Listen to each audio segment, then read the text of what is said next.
మారక ద్రవ్యాల పంపిణీ విక్రయానికి సంబంధించి నటి సంజన గల్రాని మరికొందరిని సర్వోన్నత న్యాయస్థానం తాజాగా తాకీదులు జారీ చేసింది. వారిపై ఉన్న కేసులను కర్ణాటక ఉన్నత న్యాయస్థానం ఇప్పటికే కొట్టివేసింది. దాన్ని సవాలు చేస్తూ ప్రభుత్వం సర్వోన్నత న్యాయస్థానాన్ని ఆశ్రయించింది. ఆమె ఫోన్ కాల్స్లోని వివరాలు, నగదు లావాదేవీలు, మారక ద్రవ్యాలు విక్రయించే నైజీరియన్ వ్యాపారితో సంబంధాలను ఉన్నత న్యాయస్థానం పరిగణలోకి తీసుకోలేదని అదనపు అడ్వకేట్ జనరల్ అమన్ పన్వర్ వాదనలు వినిపించారు. ఆక్షేపణలకు అవకాశం కల్పిస్తూ సంజనకు ఇతరులకు నోటీసులు జారీ చేసే తదుపరి విచారణను వాయిదా వేస్తున్నట్లు సర్వోన్నత న్యాయస్థానం స్పష్టం చేసింది.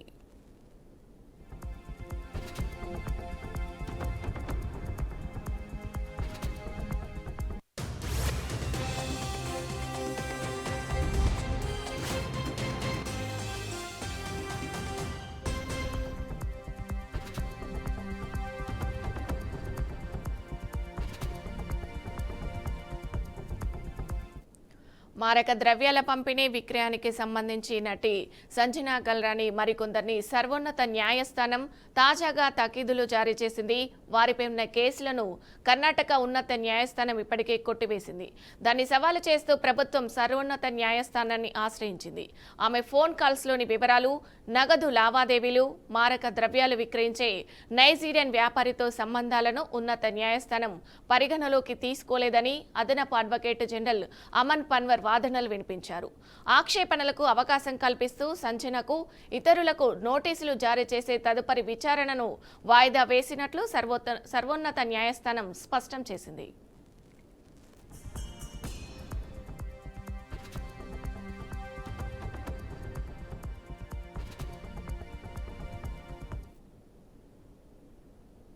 ఏ తప్పు చేయని ఎంపీ మిథున్ రెడ్డిని అక్రమంగా జైల్లో ఉంచారని, లేని లిక్కర్ కేసును ఆయనకు ఆపాదించారని మాజీ మంత్రి అమర్నాథ్ ఆరోపించారు. లిక్కర్ కేసులో పేర్లు చెప్పిన వారు బయటకు ఉన్నారని, ఏ తప్పు చేయని వారు లోపల ఉంచారని ఆయన విమర్శించారు. పెద్దిరెడ్డి కుటుంబాన్ని ఇబ్బంది పెట్టాలన్న ఉద్దేశంతోనే మిథున్ రెడ్డిని అరెస్టు చేశారని వ్యాఖ్యానించారు. జైలులో ధైర్యంగా ఉన్నానని, పార్టీ కోసం అన్ని భరిస్తానని మిథున్ రెడ్డి చెప్పారని అమర్నాథ్ తెలిపారు. కేవలం డైవర్షన్ పాలిటిక్స్ మాత్రమే కూటమి ప్రభుత్వం అనుసరిస్తుందని విమర్శించారు. అసెంబ్లీలో బాలకృష్ణ మాట్లాడిన మాటలు చూశామని, చిరంజీవి ఇచ్చిన కౌంటర్ సైతం చూశామని, రాష్ట్ర వ్యాప్తంగా చర్చ జరుగుతుందని, దీనికోసం మరో డైవర్షన్ అమలు చేస్తున్నారని అమర్నాథ్ విమర్శించారు. మా మీద తప్పుడు కేసులు బనాయించి గతంలో 2019-24 మధ్య అధికారం ఉన్నప్పుడు ఏదో తప్పులు చేశామన్నటువంటి ఒక చూపించేటువంటి ప్రయత్నాన్ని గడిచినటువంటి 15-16 మాసాలుగా కూటమి ప్రభుత్వం అన్ని రకాలుగా కూడా ప్రయత్నిస్తూ ఉంది. అందులో భాగంగానే మా సీనియర్ పార్లమెంట్ సభ్యులైనటువంటి మిథున్ రెడ్డి గారిని అక్రమంగా పెట్టినటువంటిది ఒక ఫ్యాబ్రికేటెడ్ కేసులో దాదాపు 65 పైచిలకు రోజులుగా సెంట్రల్ జైల్లో, రాజమండ్రి సెంట్రల్ జైల్లో వారిని రిమాండ్లో పెట్టినటువంటి విషయం మీ అందరూ కూడా చూస్తూ ఉన్నారు. ఎవరో ఓరల్గా చెప్పినటువంటి ఒక స్టేట్మెంట్ని ఆధారంగా తీసుకొని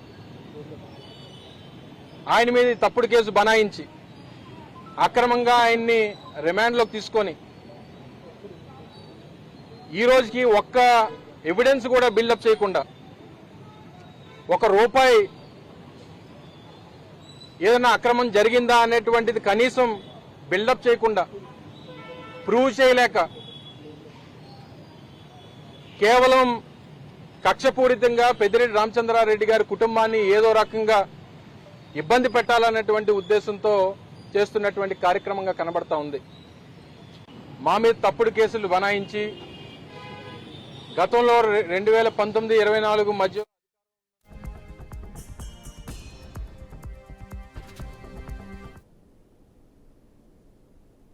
ఏపీ మండలిలో శనివారం వైసీపీ టీడీపీ సభ్యుల మధ్య కాఫీ వివాదం చోటు చేసుకుంది. అసెంబ్లీలో ఇచ్చే కాఫీకి, మండలిలో ఇచ్చే కాఫీకి తేడా ఉందని వైసీపీ సభ్యులతో పాటు మండలి చైర్మన్ మేషన్ రాజు కూడా ఆరోపించారు. 2 చోట్ల ఒకే నాణ్యతతో ఆహార పదార్థాలు అందించాలని మండలి చైర్మన్ కోరారు. కాఫీ, భోజనాల విషయంలో అసెంబ్లీకి, మండలికి వివక్ష చూపడంపై వైసీపీ సభ్యులు ఆందోళన చేశారు. దీంతో కొద్దిసేపు అధికార విపక్షాల మధ్య రగడ చోటు చేసుకుంది.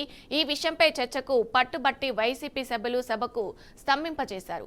అయితే అలాంటి తేడా లేదని శాసనసభ వ్యవహారాల మంత్రి పయ్యావుల కేశవ్ వివరణ ఇచ్చారు. ఎక్కడైనా పొరపాట్లు జరిగితే పునరావృతం కాకుండా చూస్తామని మంత్రి హామీ ఇచ్చారు. దీంతో గొడవ సద్దుమణిగింది.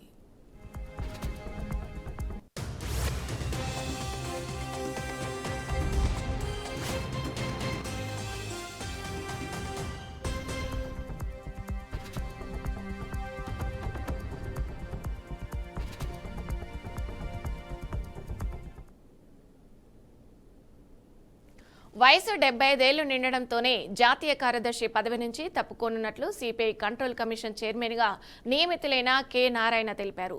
ఢిల్లీలోని పార్టీ కార్యాలయంలో విలేకరులతో మాట్లాడారు. 75 ఏళ్లు నిండిన వారు కీలక పదవుల నుంచి రిలీవ్ కావాలని చండీగఢ్లో జరిగిన పార్టీ జాతీయ మహాసభలో నిర్ణయం తీసుకున్నారు. పార్టీ ప్రధాన కార్యదర్శి పదవికి మాత్రం సడలింపునిచ్చారు. దాన్ని అనుసరించి ఆ పదవిలోని డి రాజా కొనసాగుతారు అని వివరించారు. పార్టీలో అంతర్గత సమస్యలు ఉన్నంతమైనప్పటికీ వాటిని సక్రమంగా పరిష్కరించేందుకు కంట్రోల్ కమిషన్ ఏర్పాటు చేసినట్లు తెలిపారు. పార్టీ జాతీయ సమితి కంట్రోల్ కమిషన్ చైర్మన్ ముందర కార్యదర్శి వర్గ సభ్యుడిగా ఉండి నిర్మాణ బాధ్యతల్ని చూశాను. అయితే మొన్న చండీగఢ్ జాతీయ మహాసభలో 75 ఏళ్ళు నిండిన వాళ్ళందరినీ రిలీవ్ కావాలనేది ప్రతిపాదన. గత మహాసభలో తీసుకున్న డీల్స్ కానీ అది సరిగా అమలు కాలేదు. ఈసారి 75 ఏళ్ళు నిండిన వాళ్ళని పార్టీ నాయకత్వ స్థాయి నుంచి పదవి విరమణ చేయించాలని మిగతా రంగాల్లో పనిచేయించుకోవాలని అనుకున్నాం. ఆ ప్రకారం తీవ్రమైన చర్చ జరిగినాయి. మా దగ్గర చర్చ జరిగిన తర్వాత ఒక్కళ్ళకి మాత్రం పర్మిషన్ ఇవ్వచ్చు. There is exemption.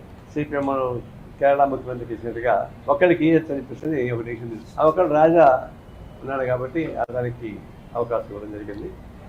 అతను మళ్ళీ జనరల్ సెక్రటరీగా ఎన్నుకోవడం జరిగింది. ఈ పదవి విరమణ చేసిన వాళ్ళల్లో కంట్రోల్ కమిషన్ సభ్యులకి పదవి 75 ఏళ్ళ నిబంధన వర్తించదు. ఎందుకంటే వాళ్ళ పనిచేసి సీనియర్గా ఉన్న వాళ్ళు పెడతారు. దేశం మొత్తం మీదుగా అన్ని రాష్ట్రాలలో ఏ సమస్యలు, నిర్మాణ సమస్యలు, రాజకీయ సమస్యలు, పార్టీ అంతర్గత నిర్మాణ సమస్యలు ఉత్పన్నమైనప్పుడు దాన్ని సక్రమైన పద్ధతిలో పరిష్కారం చేయడానికి ఉపయోగపడే పద్ధతుల్లో ఈ కంట్రోల్ కమిషన్ ఉంటుంది. కమ్యూనిస్ట్ పార్టీ జాతీయ సమితి control commission chairman communist party జాతీయ సమితి కంట్రోల్ కమిషన్ చైర్మన్ ముందర కార్యదర్శి వర్గ సభ్యులు. హైదరాబాద్లోని పీపుల్స్ ప్లాజా వద్ద పింక్ పవర్ రన్ 2.0 కార్యక్రమాన్ని నిర్వహించారు. ఈ కార్యక్రమంలో miss world 2020పై ఓపాల్ Sujatha foundation chairperson Sudha Reddy, Brahmanandam పాల్గొన్నారు. రొమ్ము క్యాన్సర్పై అవగాహనను పెంచేందుకు సుధారెడ్డి ఫౌండేషన్ ఆధ్వర్యంలో ఈరోజు ఉదయం 7:30 పింక్ పవర్ రన్ కార్యక్రమాన్ని ప్రారంభించారు. ఈ కార్యక్రమం 3 కిలోమీటర్లు, 5 కిలోమీటర్లు, 10 కిలోమీటర్లు వంటి వివిధ భాగాలలో రేసులను కలిగి ఉంటాయని సుధారెడ్డి తెలిపారు.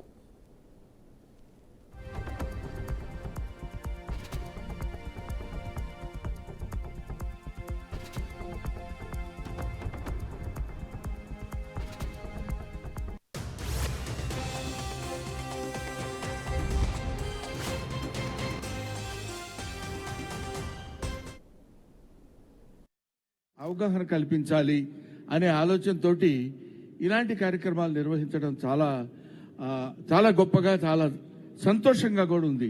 హ్యాపీగా ఉండాలంటే ఆరోగ్యంగా ఉండాలి. ఆరోగ్యంగా ఉంటే మంచి ఆలోచనలు వస్తాయి. మంచి ఆలోచనలు వస్తే మంచి పనులు చేస్తాము. ప్రతి వాళ్ళకి క్యాన్సర్ మీద అవగాహన కల్పించాలి అనే ఆలోచనతోటి ఇలాంటి కార్యక్రమాలు నిర్వహించడం చాలా గొప్పగా, చాలా సంతోషంగా కూడా ఉంది. హ్యాపీగా ఉండాలంటే ఆరోగ్యంగా ఉండాలి. ఆరోగ్యంగా ఉంటే మంచి ఆలోచనలు వస్తాయి. మంచి ఆలోచనలు వస్తే మంచి పనులు చేస్తాము. ప్రతి వాళ్ళకి క్యాన్సర్ మీద. నెల్లూరు జిల్లాలో ప్రైవేటు ఫైనాన్స్ సంస్థ వేధింపులతో ఓ రైతు ఆత్మహత్యయత్నానికి పాల్పడ్డాడు. ఐఐఎల్ఎఫ్ ఫైనాన్స్ కంపెనీ ప్రతినిధుల వేధింపులకు తాళలేక పురుగుల మందు తాగి ఆత్మహత్యయత్నానికి పాల్పడ్డాడు. 4 సంవత్సరాల క్రితం 6 లక్షల లోను తీసుకున్న నరసాపురం గ్రామానికి చెందిన రైతు మాల కొండయ్య గత 3 నెలలుగా ఆర్థిక పరిస్థితి సరిగ్గా లేక వాయిదాలు చెల్లించలేదని కుటుంబ సభ్యులు తెలిపారు. ఈ క్రమంలో ఐఐఎల్ఎఫ్ ప్రైవేటు ఫైనాన్స్ కంపెనీ ప్రతినిధులు ఇంటికి తాళం వేయడానికి రావడంతో మనస్తాపానికి రోలై పురుగుల మందు తాగాడన్నారు. ప్రస్తుతం రైతు పరిస్థితి విషమంగా ఉన్నట్లు తెలుస్తుంది.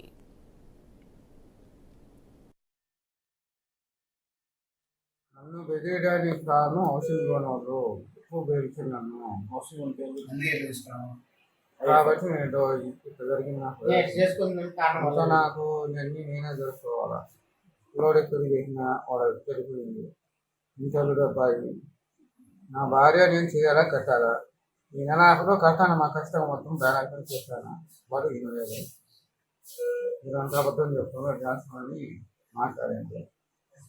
సరే మేము వస్తున్నాం, రేపు పొద్దున వచ్చేసి స్థానం చేస్తున్నాం. మీరు ఎట్లా చేస్తుంది అమ్మ పూజ నీళ్ళు పోసుకోవాలి. ఇబ్బంది అమ్మ కొద్దిగా టైం ఏమో 4 రోజులు అమౌంట్ మొత్తం నెక్స్ట్ చేసి పంపిస్తానంటే అదే కాదు ఎక్కువ టార్చర్ పెట్టింది వాళ్ళకి. దానివల్లనే నేను ఇది జరిగింది.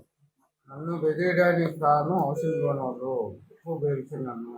అవసరం ఉంటే అందుకే తెలుస్తున్నాను కాబట్టి నేను ఇట్లా జరిగింది నాకు. చేసుకుందని కారణం మొత్తం నాకు ఇవన్నీ నేనే తెలుసుకోవాలా. లోడ్ ఎక్కువ చేసిన వాడు పెరిగిపోయింది.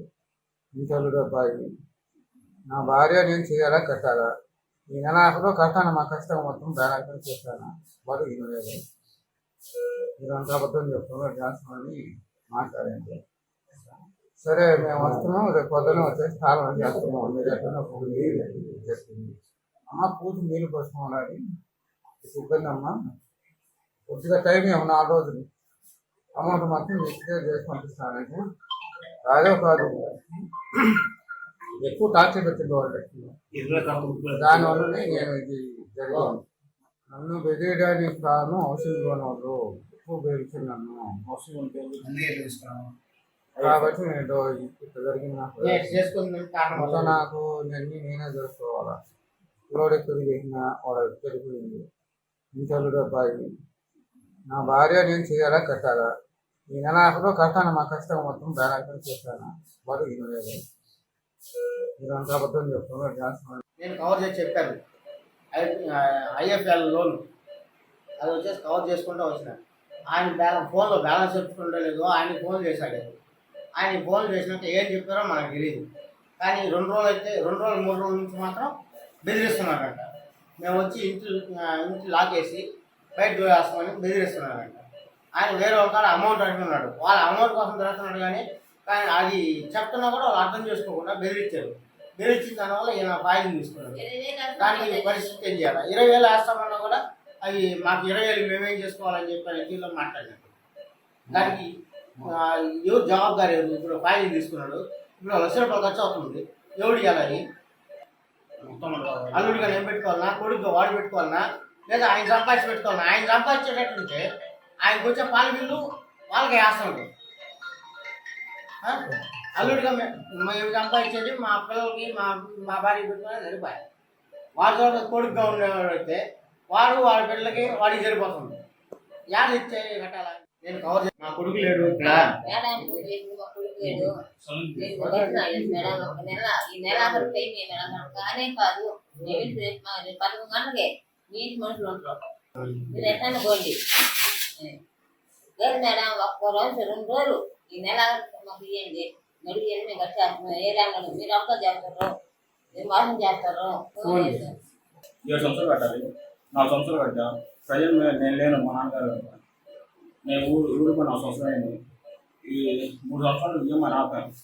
ఈఎంఐ ఆపిన 3 నెలలు ఆపితే వాళ్ళు ఫోన్ చేసి ఇంటికి లాగేస్తాం బేసిస్తారు. మా నాన్నగారు ఇక పాయింట్ తీసుకున్నారు. మా కొడుకు లేడు ఇక్కడ. ఈ నెల కానే కాదు. ములుగు జిల్లా ఎస్పీ శబరీష్ ఎదుట 3 మావోయిస్టులు లొంగిపోయారు. లొంగిపోయిన మావోయిస్టులకు తెలంగాణ ప్రభుత్వం ప్రవేశపెట్టిన సరెండర్ కమ్ రిహాబిలిటేషన్ పాలసీలోని భాగంగా మడకి మంగ్లీకి 3,75,000, మడకం కమలేషు, మడకం భీమిలకు 75,000 చొప్పున ఆర్థిక సాయం అందజేశారు. మావోయిస్టులు స్వచ్ఛందంగా లొంగిపోతే సహకరిస్తామని ఎస్పీ శబరీష్ స్పష్టం చేశారు. ధైర్యంగా లొంగిపోవాలనుకున్న మావోయిస్టులకు ప్రత్యేక ఏర్పాట్లు ఉంటాయన్నారు. కాలం చెల్లిన సిద్ధాంతాలను వదిలి జనజీవన స్రవంతిలో కలవాలని మావోయిస్టులకు పిలుపునిచ్చారు. ములుగు జిల్లా ఎస్పీ శబరీష్.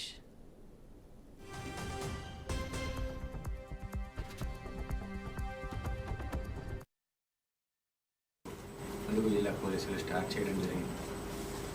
ఆ ప్రోగ్రాంలో భాగంగా జనవరి 2025 నుంచి ఇప్పటి వరకు ములుగు జిల్లాలో టోటల్ 47 మావోయిస్ట్ పార్టీ సంబంధించిన క్యాడర్ లొంగిపోవడం జరిగింది. దాంట్లో ఒక డీవీసీఎం, ఏసీఎం ఆరుగురు, party members 11 and other cadres కూడా లొంగిపోయారు. సో దీంట్లో భాగంగానే ఈరోజు కూడా 5 మెంబర్స్ ఆర్పీసీ కమిటీకి సంబంధించిన 5 మెంబర్స్ లొంగిపోయి వాళ్ళు మెయిన్ స్ట్రీమ్ లైఫ్లో ప్రశాంతంగా జీవితం గడపాలని అనుకున్నారు. వాళ్ళని మేము స్వాగతిస్తున్నాము. తర్వాత లొంగిపోయిన వాళ్ళ వివరాలకు వెళ్తే మడవి భీమా, మాడవి కోస, అడవి భీమా, పంజం ఊర, పంజం ఉంగి, వీళ్ళందరూ కూడా కోమట్పల్లి ఆర్పీసీలో పనిచేసిన వాళ్ళు. అలాగే వీళ్ళు బిజాపూర్ జిల్లాకి చెందిన వాళ్ళు. వీళ్ళు వాళ్ళ అగ్రనాయకుల ఆదేశాల మేరకు ఆర్పీసీలో పనిచేస్తూ పలు నేర సంఘటనలో పాల్గొనడం జరిగింది. సో నిషేధిత సిపిఐ మావోయిస్ట్ పార్టీ సభ్యులందరికీ మళ్ళీ ఒక అప్పీల్ చేస్తున్నాము. మీరు స్వచ్ఛందంగా లొంగిపోయి relief and rehabilitation measures policy, మనం surrender come rehabilitation policy measures ఏమున్నాయో దాన్ని సద్వినియోగం చేసుకోవాలి.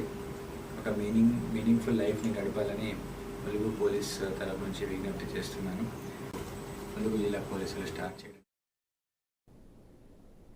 హైదరాబాద్ బాబానగర్లో కుటుంబ కలహాలు దారుణ హత్యకు దారితీశాయి. షేక్ ముఖ్తార్ను అతని సొంత సోదరుడు షేక్ ఎస్ కత్తితో దాడి చేసి హత్య చేశాడు. అక్క కుమారుడి నిశ్చితార్థానికి ఆహ్వానం రాకపోవడంతో చోటు చేసుకున్న వాగ్వాదం కాస్త పెరిగి హత్య చేసే వరకు వెళ్లింది. ముఖ్తార్ను ఓవైసీ ఆసుపత్రికి తరలించగా అప్పటికే మృతి చెందినట్టు వైద్యులు ప్రకటించారు. హత్య అనంతరం షేక్ ఎస్సా పరారీలో ఉండగా పోలీసులు కేసు నమోదు చేసి గాలింపు చర్యలు ముమ్మరం చేశారు.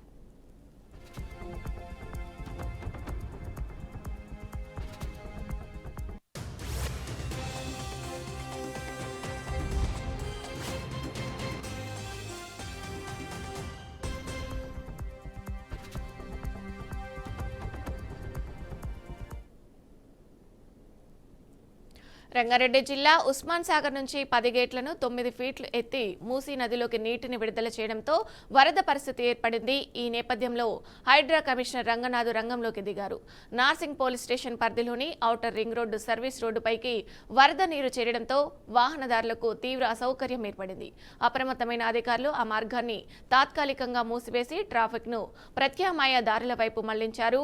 ప్రయాణికులు ప్రత్యామ్నాయ మార్గాలను వినియోగించుకోవాలని ట్రాఫిక్ పోలీసులు సూచించారు.